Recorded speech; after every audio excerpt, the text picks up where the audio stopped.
Welcome. Retirement was supposed to be peaceful. After 41 years of working overtime, I finally bought a quiet lake house in Minnesota, where I plan to spend the rest of my life. I imagined fishing at sunrise, drinking coffee on the porch, and enjoying the silence I had earned. Then one phone call destroyed everything. My daughter-in-law calmly informed me that her parents were moving into my house because it was bigger and closer to the lake. She even laughed and said, "If I did not like it, I could sell the house." I said nothing. I simply smiled and let them make their plans.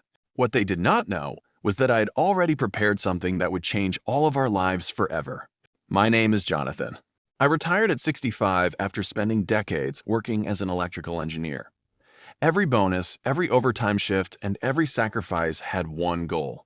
I wanted a peaceful place by the water where I could finally enjoy life. When I found the lake house in northern Minnesota, it felt perfect.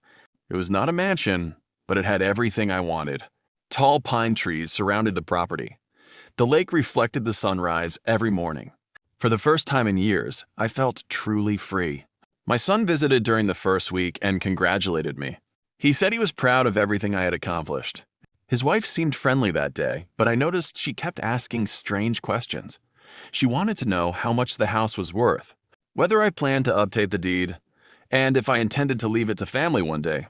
I ignored the questions because I believed she was simply making conversation. A month later, my phone rang. Her voice sounded confident. She said her parents had sold their home and would be moving into my lake house within 2 weeks. She explained that they deserved a peaceful retirement too. Then she added something I will never forget. "If you do not like it, sell the house." I stayed silent. She thought my silence meant I had accepted her decision. Instead, I quietly called my attorney. Years earlier, my lawyer had encouraged me to place the property into a living trust for estate planning. The trust clearly stated that nobody could claim ownership or residency without my written approval. I also asked him to prepare legal notices in case anyone attempted to occupy my property without permission. Then I waited. Exactly 2 weeks later, 2 moving trucks pulled into my driveway. Her parents stepped out, smiling as if they already owned the place. My daughter-in-law walked behind them carrying a folder and telling everyone which bedrooms they would use. Before they reached the porch, a black SUV arrived. My attorney stepped out holding official documents. He politely introduced himself and handed each person a legal notice explaining that entering or occupying the property without permission would immediately be considered trespassing. Their smiles disappeared. My daughter-in-law argued that she was family. My attorney calmly replied that family relationships do not replace property rights. Then another vehicle arrived. A local real estate agent walked toward us carrying brochures. Everyone looked confused. I smiled. I announced that I had decided not to sell the house. Instead, I had purchased the empty cabin next door months earlier as an investment.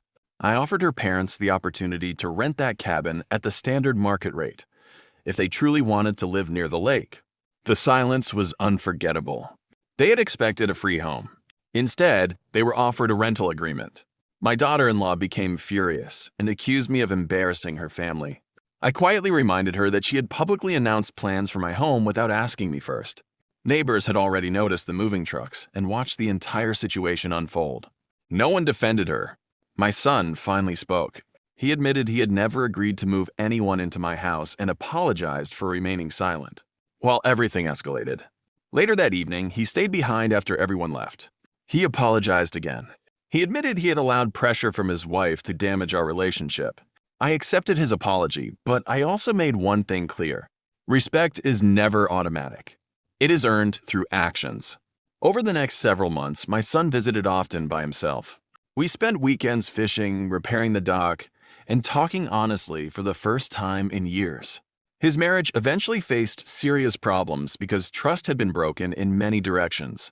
As for me, I kept my peaceful lake house exactly as I had dreamed. Every sunrise reminded me that protecting your boundaries is not selfish. Sometimes it is the only way to protect your peace. The greatest retirement gift was never the lake house itself. It was learning that real peace begins the moment you stop allowing others to decide what belongs to you. Some people mistake kindness for weakness, but respect returns the moment you calmly stand your ground.